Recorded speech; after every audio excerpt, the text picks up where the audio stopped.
And a country music historian, critic, and journalist for magazines like Guitar Player, Guitar World. I also wrote a chapter for the Country Music Hall of Fame's book celebrating Atkins' career that came out in 2011. And I had the chance to interview Chet a few times. Chet Atkins was without question the foremost country guitarist of his time.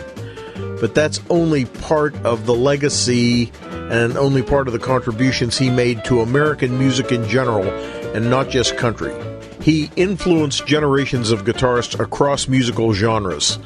His impact on players ranging from Scotty Moore, Eddie Cochran, Paul Yandel, George Harrison, Jerry Reed, Don Wilson and Bob Vogel of the Ventures, Leona Boyd, George Benson, Earl Klugh, Brian Setzer, Mark Knopfler, and Tommy Emmanuel is all very well established. He was also involved in designing the famous Gretsch Chet Atkins line of electric guitars that were unveiled in 1954 and today are still manufactured in more variations than ever. And again, that's only part of the picture. Atkins, as a studio musician, was involved in some of the most important hit records in Nashville in the early 50s when he first came to town. That kind of allowed him to morph into being the right hand to RCA's top country producer at the time, Steve Sholes. Sholes was kind of kicked upstairs to oversee Elvis, and Chet became the head of A&R for Nashville for RCA Victor Records. This put him in an interesting position because about the time Elvis hit, there was a brief but frightening downfall of country record sales. Rock and roll kind of knocked everything on its ear for a while, and Chet Atkins, along with Owen Bradley at Decca Records, were among the first producers to see the need to create country records that could sell beyond the core country audience. They took the fiddles and the steel guitars off a lot of recordings, and this became the original incarnation of what's known today as the Nashville sound. That led to a drastic expansion of country music's popularity, and it also led to Chet being promoted to Vice President of Nashville Operations, and that was a title he held until about 1973. So he did all those things, plus his recordings for RCA had a wider appeal than just the core country audience. He was fortunate enough to be able to pursue a very eclectic repertoire with the label.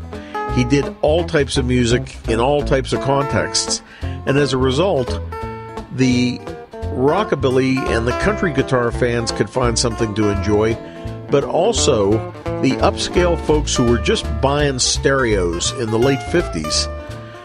A lot of those folks bought Chet Atkins albums. It wasn't that they were country fans. It was that it was high fidelity, and it was expertly played, and it was very polished, and they could get something out of this. He had the courage in the mid-1960s to sign a young singer named Charlie Pride and to work very closely to create a promotion campaign that kind of allowed the audience to get used to the fact that Charlie Pride was African American.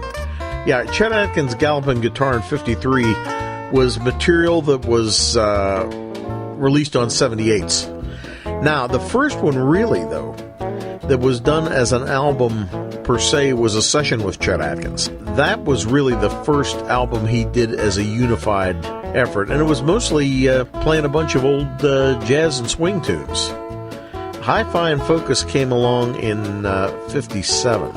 Again, you had this marvelous, rich variation in the material on there. I mean, you have El Comanchero, you have Yesterdays, you have Portuguese Washerwoman, which was kind of a pop hit at the time. Chet was always very careful when he was planning his albums to at least put one pop instrumental hit in, or pop vocal hit played instrumentally, that people would recognize.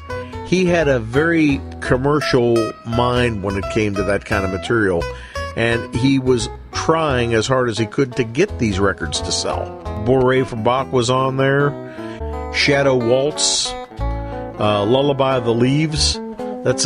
These are Broadway songs, some of them. And Tara's theme from Gone with the Wind, and the song Anna from the 1951 movie of the same name. So he was looking for as wide a variety of things as he could put together. And he was able to put these things together in a way that were very pleasing. The sequencing was very well done on all that stuff. And he pretty much had latitude from Steve Schultz to do whatever the hell he wanted. And that kind of thing always made a difference. The camera manufacturer Canon was looking for a photo that captured the essence of high fidelity. And that was the winning entry out of 30,000 submissions. They were able to sell his records to a hipper audience, and having things like that sort of cutting-edge cover made it easy to do. There's a whole story behind Workshop and what it meant. And it goes back to Chet's ingrained perfectionism. And this is something that had been a big deal for him for a long time. He was an obsessive perfectionist when it came to his music. Now, when you're running a recording studio and you have artists coming in and out all day, and you have administrative tasks to do, and maybe you're playing on the record and you're producing a hell of a lot of the stuff that's being done at RCA Nashville, you don't have time to work on your own music the way you would like to. So Chet set up a place in a couple of his homes that was basically a studio where in his own time he could perfect and refine everything the way he wanted to. As a matter of fact, he was interviewed about this for the original liner notes by the late, great journalist David Halberstam, who was working at the Nashville Tennessean at the time. But what he would do is lay down the backing tracks at RCA with whatever session musicians he wanted. Then he'd just take the tapes home until he got everything exactly the way he wanted to. No clock, no pressure, no nothing. Just pure creativity. Again, you look at the diversity of the material. I mean, it was number 7 on Billboard's top album charts in 1960, right alongside hit albums by Connie Francis, Frank Sinatra, the Kingston Trio, and Mitch Miller. In the context of commercial music at that time, that's pretty heady company. But that diversity and his ongoing flair for experimentation made a big difference. He did, for example, Lullaby of Birdland by the great jazz pianist George Shearing. He had a country tune on there, Hot Mockingbird, Lambeth Walk, which was written for a 1937 Broadway musical, and on that he's playing octaves. 2 of the pop numbers were pretty well known, Whispering and In a Little Spanish Town. Those had both been hits. Chet put creative ideas into a very hot arrangement of Marie, the same song that the Tommy Dorsey Orchestra made a hit in the late 30s. Les Paul had covered Goofus, which was a pop ditty from around 1930. Chet added his own ideas and basically ended up creating his own signature version of the song. But again, there were popular tunes from the present. He also picked up on the hit film A Summer Place. That was a 1959 hit movie, and the theme was an instrumental hit in 1960 for Percy Faith and his orchestra.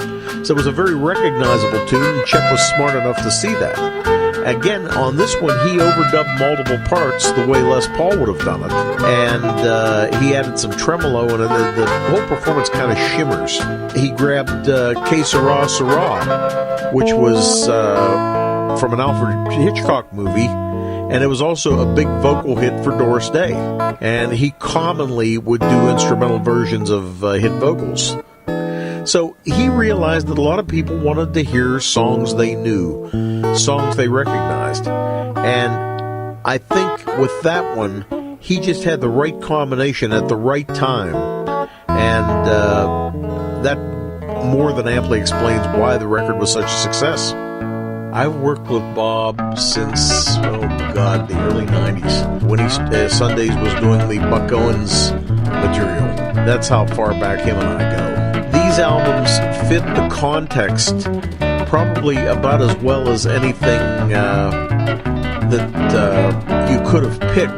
But I think that when you look at some of the other things that you guys are doing, the Slim Willet is sort of a standalone type of thing, because that's a more primitive Texas style of recording, and that's the innate charm of that record. I think that it will fit in beautifully with the George Barnes material, in part because there's a stylistic link between Barnes and Atkins. And of course you have that photograph of the two of them in the studio together.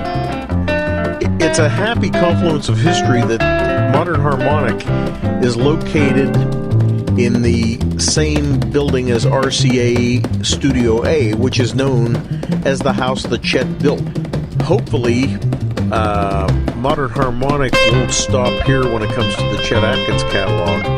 In fact, I have a suspicion they already have some ideas in that direction.